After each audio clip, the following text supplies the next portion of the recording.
Hello, everyone.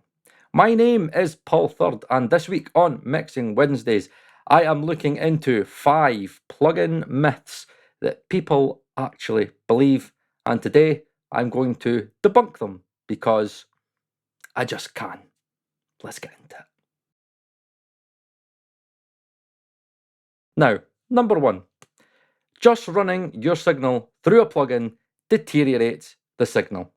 That is absolute bollocks, and I'm going to show you why. And what I'm going to do is I'm going to stick an instance of fabfilter doing absolutely nothing, right? Completely clean, linear, no harmonics to speak of, doing absolutely nothing. Put them side by side. I'm going to flip the phase and see if they null, because if they null, then that tells you that there has been no change to that signal whatsoever. Let's try it out.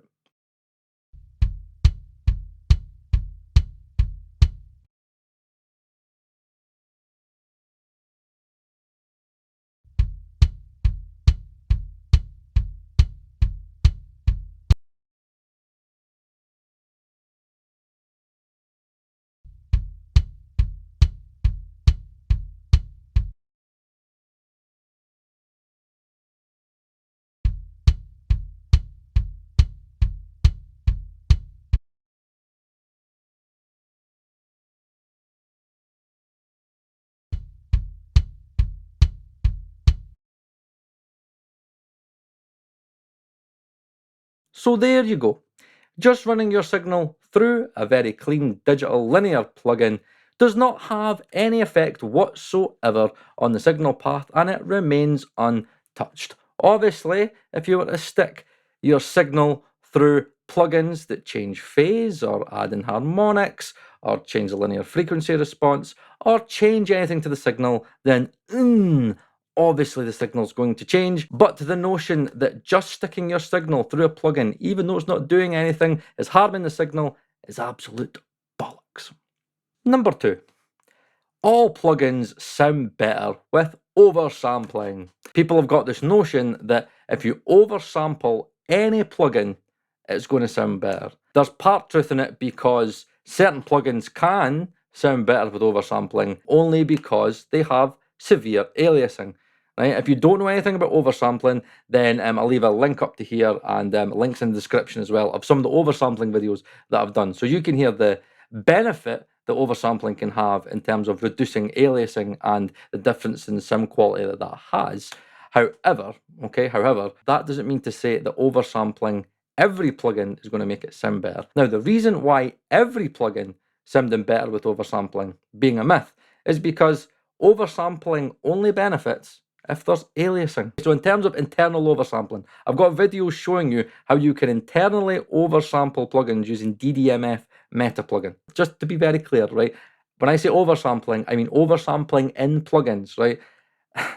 Like, working at 96k isn't oversampling. That's working at 96 kilohertz, right?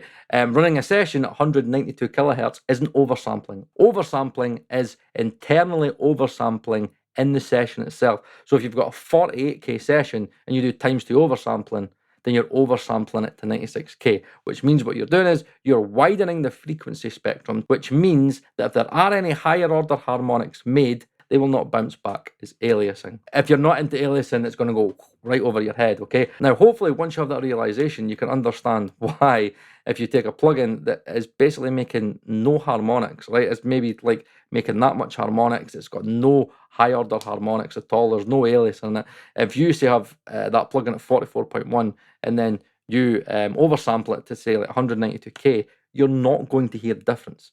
And if you do a null test, there might be a slight change, but it's going to be tiny on the meters. So to prove that, what I'm going to do is I'm going to take the bettermaker EQ from Plugin Alliance, because it has absolutely no harmonics in it whatsoever.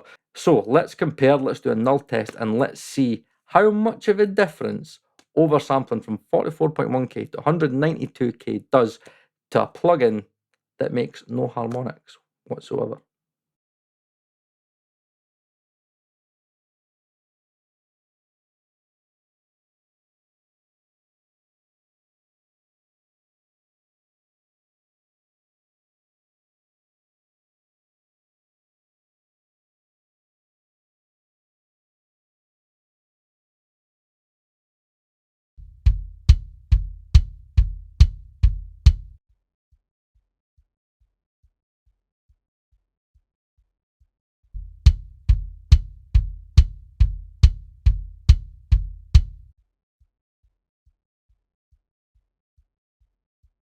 If you think you're hearing the difference, then you're tricking your ears, because scientifically there is like that much of a difference. So this myth is a little bit more complicated, but I think what we can say that it is true is that oversampling every plugin doesn't give you an audible difference in quality or make it sound better. Oversampling is to be used within the right context. Now, number 3. This is probably the one that annoys me the most. The myth that endorsed plugins sound closest to the hardware. Now, I have got kind of tests to prove this. So for example, a big one is the SSL native range. Now, I did an SSL G-bus compressor shootout, and I include the SSL native, which was made by solid state logic. Now, what you need to know about the SSL bus compressor, I think they've changed it slightly now, but at the time, and for years and years and years and years and years, there was no harmonics in the SSL G-bus compressor. It was completely clean. So for many people that sit there and go, like, I must go for the SSL compressor because it's made by solid state logic, it's going to sound closest to the hardware. How can it when it doesn't make any fucking harmonics? Come on, right? Even the new Harrison plugin that came out, this new one that just came out, it's got EQ cramping in it, right? Which is digital, right? Do you get EQ cramping in analog? No. And guess what else doesn't make harmonics? The Harrison EQ. Obviously, the EQ of that console is going to have saturation, but they left out the saturation. So it's got EQ cramping in it, which is digital, and there's a lack of saturation as well. So many people would buy the Harrison EQ thinking that is going to have the Harrison sound. Look, guys, do it for yourself. Right, the apogee pultec, for example. I did a private test of the apogee pultec compared to the Access analog pultec. You see, the reason I didn't release the test was because I got halfway through it and was like, it just sounds like all the other pultec plugins. It didn't sound like the hardware. But still, everybody kept on fucking pestering me. Oh, you've got to do apogee. You've got to do apogee. Pulse endorse it. Pulse endorse it. It's just a pultec plugin. Right? Stop getting drawn in, right, with the endorsements. Just because it's endorsed by the manufacturer does not mean it's going to sound like the hardware. I am yet to find an endorsed plugin that sounds like hardware, because please, to end this myth, think about it from a business point of view. Why would you sell analog gear for thousands and sell a plugin for a couple of £100? This sounds exactly like it. There is a reason why the SSL EQ has no harmonics whatsoever. There's a reason why the native bus compressor had no harmonics whatsoever. There's a reason why so many endorsed plugins that I've tried do not sound like the hardware. What it does is it gives you a flavor. Endorsed plugins are there to give you a taste of the hardware, but still justify the big bucks. It's to go, right, I really like this. Oh, this sounds amazing. And somebody goes, if you like that, you should hear the hardware. I've already got a taste of it. Maybe I'll pay the big bucks and get the hardware. That's where it is. It's called business, right? So please, can we please stop this myth that endorsed plugins sound closer to the hardware than other analog emulations? It's just a complete and utter myth. Number 4, second last one, very easy, is that gain staging does not matter in plugins because they're digital plugins. Now, this myth still gets pushed even though I've made gain staging videos and got tests that actually prove there is audible differences. Now, for anything that's really clean, linear, has no harmonic response, okay, you can go into it whatever you like. Digital headroom, digital plugin. However, in analog emulations, you're dealing with analog headroom, right? There is analog headroom. It's modeled. The saturation is modeled to act like the hardware. So if you go into the hardware too hot, what you're going to do is you can do one of two things, okay? One, you go in too hot, you make more higher order harmonics, you bring in aliasing, which is unmusical, which you don't want to hear. So generally, guys, you are in control of how much of these unmusical frequencies that you bring in via the aliasing by how hard you go into the plugin and how hard you saturate and how much harmonics you make in that plugin, dependent on how hard you go into it via the input. So that's one part. And then the second part is your transient preservation, okay? I do suggest you watch that gain staging transients video. I'll leave a link up here and in the description down below. Even though it's a digital plugin, you still have to worry about transient preservation in digital plugins, okay? Especially analog emulations. So it is an absolute myth that gain staging has no impact whatsoever on audio quality or transient preservation of your source. It's absolute bullshit. Watch videos, you'll find out for yourself.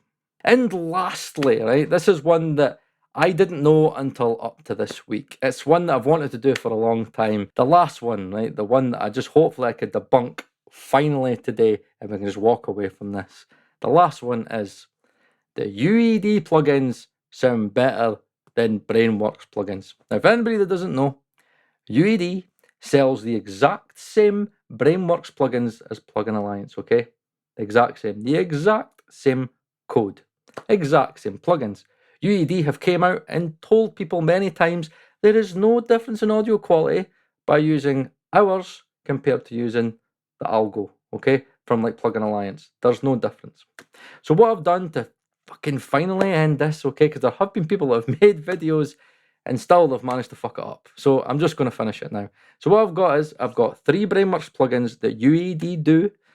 I've got 3 different horns, 3 same presets, 3 plugins set the exact same way. The exact same plugins set the exact same way. Then all you've got to do is flip the phase and then see what kind of null you get. So my name is pultec. This is Mixing Wednesdays. These are my 5 myths that hopefully I have debunked today, and hopefully you can walk away feeling a little bit better that some of the bullshit that's on the internet has been answered. My name's pultec, and by the way, just wait to tell you now, UED, brainworx, they do null, you know. See you next week.